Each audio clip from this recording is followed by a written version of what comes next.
más acontecimientos en pleno desarrollo y este muy sabroso y contundente diálogo con Michel Colón. Tenemos que agradecer al Ministerio del Poder Popular para la Cultura el hecho de que te hayan invitado a volver a tu querida Venezuela, ¿no? Sí, para tener charlas, para comunicar nuestra experiencia, y también es una ocasión para mí para aprender lo que hace aquí, sí, muy importante para mí. Bueno, tú sabes bastante de lo que ocurre aquí, pero te pones al día porque la dinámica en Venezuela es tan intensa que hay que actualizarse, ¿no? Tú tienes aquí un tremendo libro que se llama La Estrategia del Caos. Y este libro va a ser traducido al español, porque tú me mandaste, con una dedicatoria que te agradezco enormemente, el Israël Parlons-en en francés, y me mandaste también Los 7 pecados de Hugo Chávez en francés, con una hermosísima dedicatoria que te agradezco, pero vamos a tener en español, en castellano, ¿qué de todo esto? El libro sobre Chávez está traducido y se va a publicar. Creo que teníamos una portada allí que mostró el señor director en su momento. ¿Y cuál más? El libro sobre Israel ya está traducido, pero nosotros no tenemos los recursos para publicar, difundir en España y en América Latina. Y el libro, La Estrategia del Caos, no está traducido. Esto suena bastante interesante y ha tenido una gran acogida, ¿no? Todo lo que suene a caos ahora es atractivo, pero estamos en un proceso de cambio, de caos creativo, ¿no? Hay que saber que en Europa los medios alternativos no tienen medios. Somos 3 personas para producir libros, la página web, los documentales y conferencias y formaciones.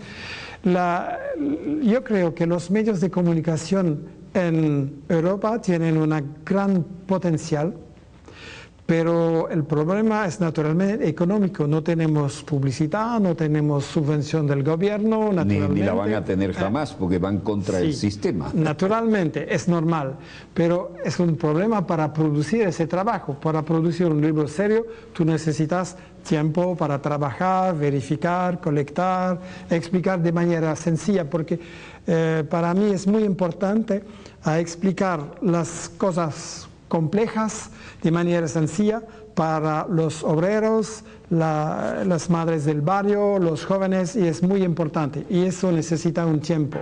Y en mi sentido, necesita desarrollar una estrategia comunicacional internacional para defender a Venezuela. Gran punto. A ver, ¿cómo lo ves desde afuera? Bien, mira, las guerras se deciden en el norte. Se deciden en Washington, en París, en Bruselas. Bien, las guerras se pagan con nuestros impuestos, la gente del norte. Los trabajadores deben pagar para bombas contra Libia, Siria, Afganistán, Irak, un desastre, y hay muchos otros objetivos. Eritrea, Argelia, Irán, Pakistán, Zimbabue, otros países, y naturalmente después América Latina también. Y entonces yo creo que en el norte hay un sur también. Hay trabajadores, hay pobres que pagan para guerras, y pagan porque están completamente desinformados. No hay un acceso, la gente no habla español, no puede ver Telesur. Para mí hay necesidad a traducir dossier también, para que podamos difundir, y naturalmente para nosotros es importante aumentar nuestros medios para comunicar. Internet, mira, en Europa tiene una gran capacidad, en el mundo árabe también, en África hay problemas de conexión, pero se va mejorando. Los jóvenes utilizan ahora los celulares para tener acceso a, no miran más a la televisión en Europa, pero tienen un acceso directo con Internet. Y en mi sentido, los medios del imperio tienen la plata, pero nosotros tenemos la gente. Y eso es un recurso más importante, es decir, que necesitamos organizar una contraataque, una respuesta mediática a la satanización de Chávez, a la satanización del pueblo aquí, porque sabemos que la satanización es la primera fase ante las bombas o golpe de Estado o una provocación con un país vecino, etc. Y entonces hay que organizar una estrategia para coordinar la gente de aquí y la gente del norte para comunicar con Internet también en diversos idiomas. Hay necesidad de traducir al inglés, al árabe, al francés, alemán, para impedir que nuevas guerras se van a decidir en el norte. Lamentablemente, tú estás confirmando lo que hace 30 años desarrollamos aquí. Dijimos, señores, la guerra moderna, en un mundo que va a estar interconectado vía satélite, tienes dos teatros de operaciones. El teatro real, el de la guerra, y el teatro paralelo o alternativo a este, que es la percepción a través de los medios. Y lamentablemente los hechos nos dan la razón. Y aún con todo lo que hemos hecho, vamos un poquito detrás de la realidad, ¿no? No se trata de una guerra paralela, se trata de la primera fase de la guerra. Es decir, que las guerras no comienzan con bombas, no, comienzan con mentiras mediáticas. Hace 30 años era el alternativo. Ahora ya no se puede planificar una guerra sin el bombardeo a las neuronas con un mundo interconectado vía satélite, que no lo teníamos hace 30 años, ¿no? Absolutamente. Así que aquello realmente funciona ahora cruelmente, ¿no? Sí, y para mí es un drama porque yo fui en Irak, yo fui en Libia, tengo amigos que fueron en Siria. Estuve en los dos. Sí, sí. Terrible ver lo que está pasando. Y es para mí terrible a saber que son mentiras y mentiras, que masacre, como se dice en Hula, que es el gobierno, no es la verdad. También lo mismo ocurrió en Irak con el masacre de Raqqa, que fue un teatro. Lo mismo con las armas de destrucción masiva de Saddam Hussein, que no existen. Y es un drama para mí a ver que la verdad existe y no se puede comunicar. Y la guerra ocurre cada vez, Está cada vez. Y yo conozco a la gente abajo las bombas.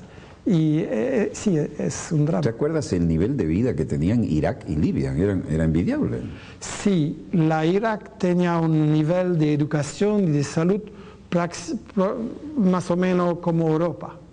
Y ahora, pero la diferencia es que todo era gratis, lo pagaba el gobierno. Sí, sí, pero el nivel de calidad muy bueno. Sí. Y en Libia también. Sí. En Libia, naturalmente, educación, salud, vivienda, una política progresista para los negros y los emigrantes de África, todo está destruida. Y los medios de comunicación del imperio hablan de esos países antes y durante la guerra, nunca después. Y hay que ver la situación en Irak, una catástrofe. La gente no tiene electricidad, no tiene gasolina, hay asesinatos de los científicos, es terrible. En Afganistán, el comercio de la droga es 10 veces más que ante la invasión porque ese tráfico está organizado por la CIA. En Yugoslavia, el sistema de Tito de seguridad social completamente destruido, desempleo, una medicina se vende con un tapeto en la calle y mercado la gente negro no puede. Paralelo. Sí, y en Libia ahora hay una purificación étnica de los negros, lo que no pueden fugir. Están matados o torturados, es una situación terrible. Cuando todos los trabajadores africanos, los negros que salían con lo que podían, con su buen vehículo, porque permitía el nivel de vida de trabajo de Libia, por la frontera nos decían, son los libios que están huyendo. Diciendo, no, esos no son los libios. El que ha estado en Libia sabe que hay otro tipo del ciudadano libio. Eran los cientos de miles que estaban ganándose la vida en Libia, recibiendo mucha mejor paga que en su propio país. Absolutamente. Es la guerra mediática que transformó. Hay que decir que la OTAN ha organizado una alianza con la mafia y con los peores racistas y criminales en Libia, en Yugoslavia, en Afganistán. La OTAN en realidad sobrevive con una alianza con los peores criminales y eso no se puede decir en la televisión en Europa y Estados Unidos y entonces tenemos que decirlo con Internet directamente a la gente. Bueno, estaba recordando que en Yugoslavia una de las fuentes de información provenía de una corresponsalía china que estaba en la embajada china y de pronto una bomba muy inteligente, dicen que se equivocó y le pegó justo en el piso donde estaba la corresponsalía, ¿no? Absolutamente, y eso lo explico, que es un mensaje muy claro a China, y la explicación de Washington fue completamente ridícula. Nosotros no sabíamos que la embajada de China había movido en ese lugar, y no tienen un dólar para comprar un plano de Belgrado. Nuestro plano de la ciudad no estaba actualizado. Precisamente. Nos equivocamos. Precisamente. Y la otra fue muy descarada. Los corresponsales occidentales estadounidenses que levantaban la señal a través de una de las estaciones de televisión locales le dijeron: hoy no vayan a trabajar. ¡Pum! Ahí cayó la bomba y liquidaron a sus compañeros y a sus colegas. Sí. Es como muchos que no fueron a trabajar el día de las Torres Gemelas en Nueva York. Confirma que la guerra mediática es una guerra y se matan a periodistas que pueden ser peligrosos porque dicen la verdad. Ciertamente, ciertamente, sigue ocurriendo.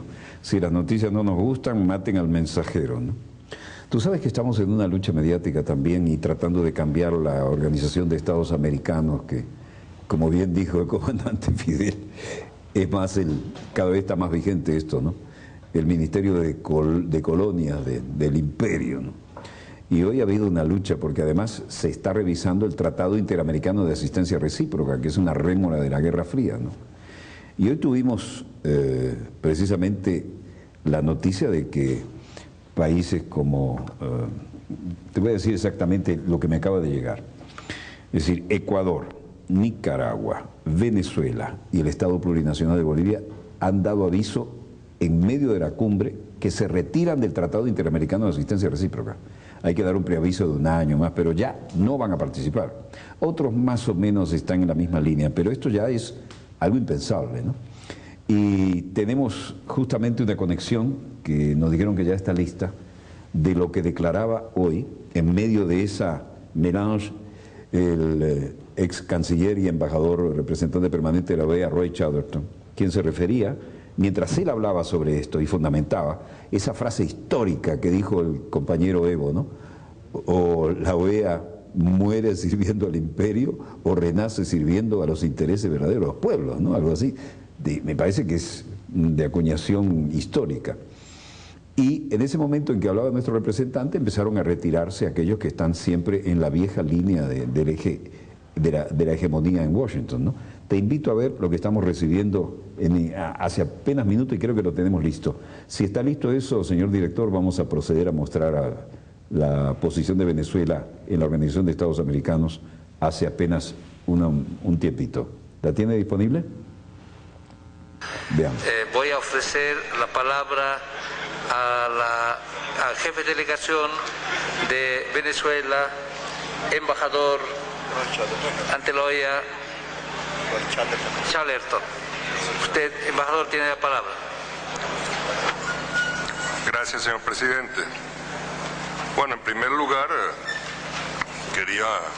quiero ofrecer el apoyo de nuestra delegación a este proyecto de resolución tan laboriosamente trabajado por el equipo, dirigido por el embajador de México, que se nos ha revelado, o al menos a mí porque no lo conocía, como un artífice diplomático y jurídico que ha logrado consensos y encuentros donde parecía imposible. Así que felicitaciones al señor embajador de México y a todos los que participaron de buena fe en esa reunión. Yo podría callar y limitarme a suscribir prácticamente todo lo asegurado por el por el canciller argentino y por el canciller del Ecuador. Pero hay unos detallitos sobre los cuales yo quisiera hacer énfasis. En primer lugar, mi mamá me enseñó que una persona educada responde las cartas que recibe. Y aquí tengo una carta dirigida a los ministros de Relaciones Exteriores, nueva versión actualizada el 5 de junio con más de 350 adhesiones.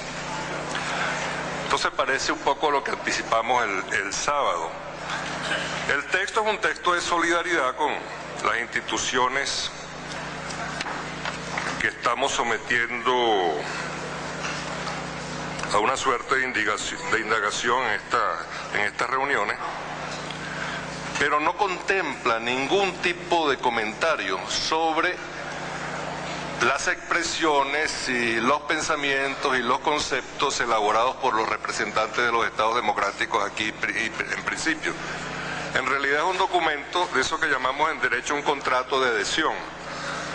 Estaba viendo todas las instituciones. Por sorteo, por ejemplo, podría escoger una, CEGIL. ¿Cuánto tiempo tiene la señora directora de CEGIL al frente de esta institución? ¿20 años? Quizá me desmienta, me diga que solamente 19 o 17. ¿Quién le paga? ¿Quién la elige? ¿A quién rinde cuenta? No solamente quién la elige, sino cómo lo elige. Esto se podría aplicar a muchas de estas instituciones. Pero aquí hay algunas instituciones de derechos humanos pías, pero hay otras que son diabólicas. Y hay algo muy curioso. Esa ignorancia de las opiniones vertidas por los representantes de los estados democráticos los coloca en una condición de autistas institucionales. Y en algunos casos, como se trata de autistas, yo podría decir, conociendo algunas, que el número de sus miembros alcanzaría para llenar un Mini Cooper, un Volkswagen o un Fiat 500. Pero bueno, allá ellos con su conciencia y allá ellos, algunos de ellos con su vicio de ir a Washington todos los años, varias veces a recibir su mendrugo verde. Pero hoy debo hacerle un reconocimiento a la CIDH. La CIDH es un reflejo fiel de la imagen de la justicia. La justicia es ciega, también la CIDH. La CIDH tiene atributos adicionales. La CIDH es sorda y muda. Sorda ante los reclamos y muda ante las respuestas exigidas. Pero no crea, señor presidente, que he olvidado el sentido del tacto. Esta institución interamericana, al no reaccionar frente a gravísimas violaciones de derechos humanos en nuestro continente, actúa como si hubiese sido objeto de uno de los más graves asaltos sobre la dignidad de la persona humana, ocurrido en un campo de concentración en nuestro continente. Me refiero al aislamiento sensorial traducible en una suerte de autismo institucional. Continuamos con el autismo. La CIDH no es ni independiente ni autónoma. De hecho, responde selectiva y discriminatoriamente en contra o en favor de estados parte del sistema interamericano de derechos humanos. Bajo la desastrosa e interminable dirección de su actual secretario ejecutivo, la credibilidad de la CIDH se ha ido desmoronando año tras año, error tras error, omisión tras omisión. En su literatura oficial se vanaglorian de ser autónomos e independientes, pero no lo son. No solo porque no hay norma que establezca esto, sino porque los candidatos a comisionados, tomados de la mano de sus embajadores, recorren cancillerías o sedes de embajadas o misiones en procura de respaldo a sus candidaturas, y la votación por uno u otro es decidido por los gobiernos, generalmente en un intercambio de apoyos de acuerdo con sus intereses respectivos.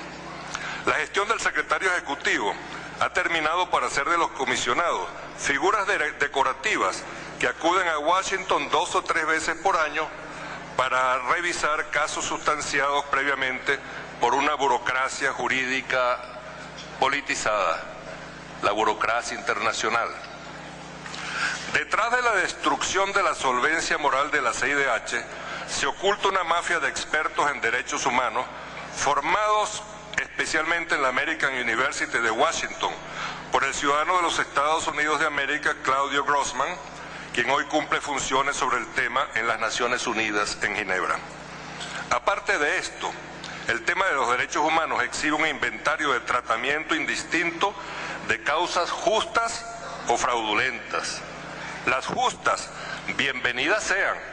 Las fraudulentas tienen que ver con la intención política de estados fuera del sistema, con el apoyo de aliados dentro del sistema para servir de tribunal de inquisición contra países preseleccionados.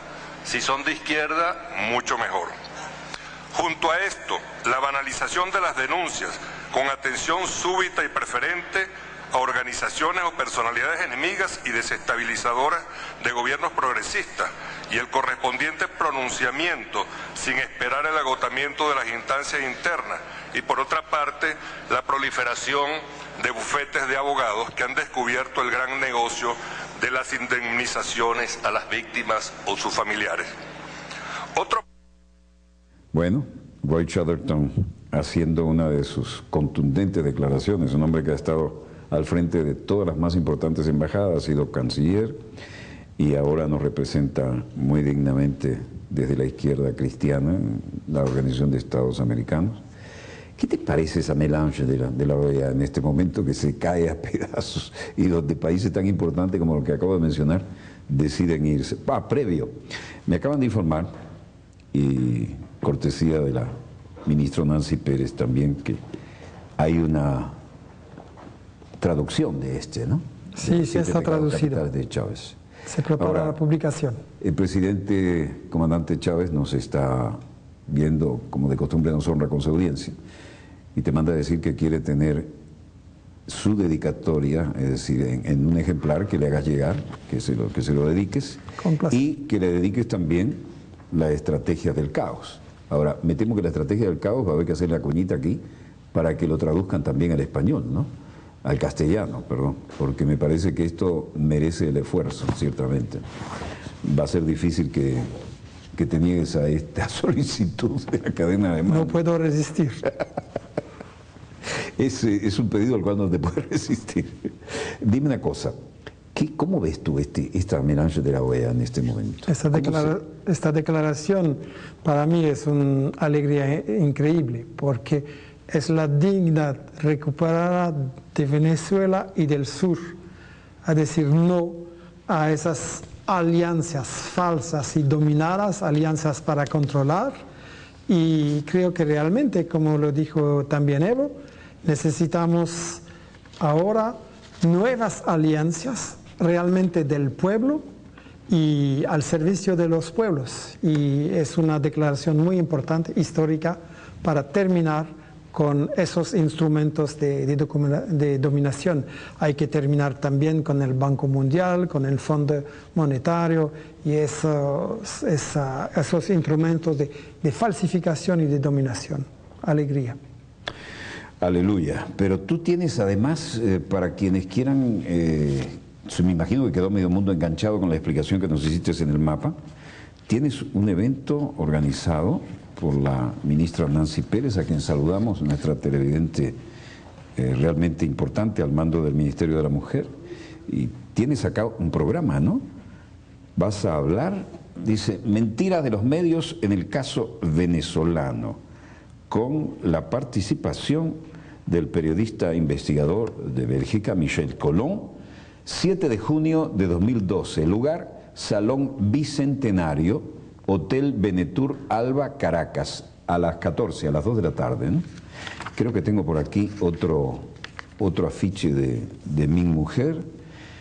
Mi Mujer y sus entes adscritos invitan a la participación en la conferencia Mentiras de los medios en el caso venezolano, con la participación del periodista e investigador de Bélgica, Michel Colón, fecha 7 de junio del 2012, lugar Salón Bicentenario, Hotel Venetur, Alba, Caracas, a las 2 de la tarde, 2 p.m. Bueno, parece que vas a tener una gran audiencia ahí, porque como aquí todo el mundo ve dossier, y parece que, bueno, el presidente, como de costumbre, nos honra con su audiencia, y no te olvides, vaya a cometer el error político de no dedicárselo, porque esto es un libro espectacular y merece una traducción, y cuanto antes mejor, ¿no? Y ciertamente la cadena de mando ha solicitado que se lo dediques. Nos quedan, ¿cuánto, señor coordinador? 2 minutos. ¿Qué quieres decir en 2 minutos? 2 minutos son como 4 comerciales de 30 segundos que a veces valen millones, así que todo el tiempo es tuyo como buen comunicador. Mira, para nosotros es un trabajo muy difícil para comunicar y para resistir a los medios de comunicación con una censura, un boicot, una satanización. Parece que yo soy antisemita, es decir, racista contra los judíos, que soy de extrema derecha. No, eso es un axioma. Si criticas la política exterior o la política militar de Israel, automáticamente eres antisemita, aunque tu novia sea hebrea. Para mí es un cumplimiento, ¿no?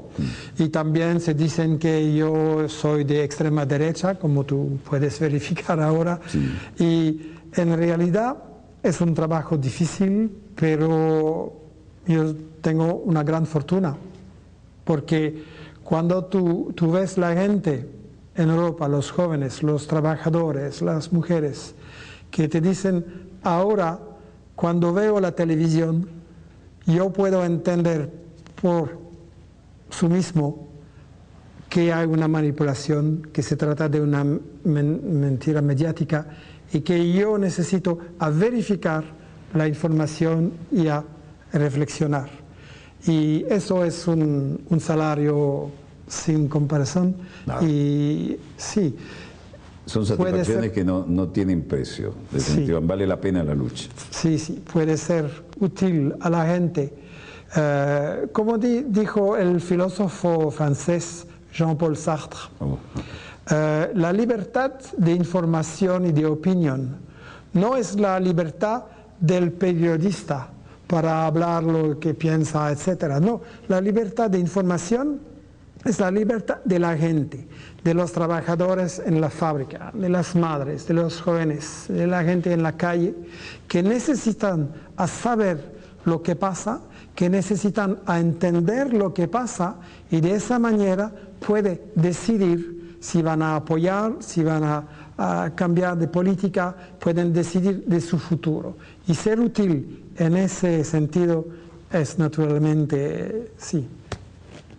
No, definitivamente eso es una de las grandes metas a lograr, ¿no? ¿Cómo te enteraste de Dossier? ¿Qué pasa con Dossier en Europa? Ahora únicamente la gente que conocen a Venezuela, que pueden hablar castellano, pueden utilizar. Y yo pienso que es una emisión interesante y muy importante y que necesitamos traducirlo con subtítulos, etc. Nuestro equipo de 3 personas no tenemos los recursos, pero hay que buscar para gente, para cooperar, que sí, el mundo puede utilizar. Y nuestro equipo de 8, que nadie puede creer que somos los que hacemos 8 y este servidor, 1 hora completa, en vivo y en directo, sin libreto, sin teleprompter, tampoco tiene la capacidad de hacerlo, pero realmente esto lo están demandando de diferentes partes del mundo.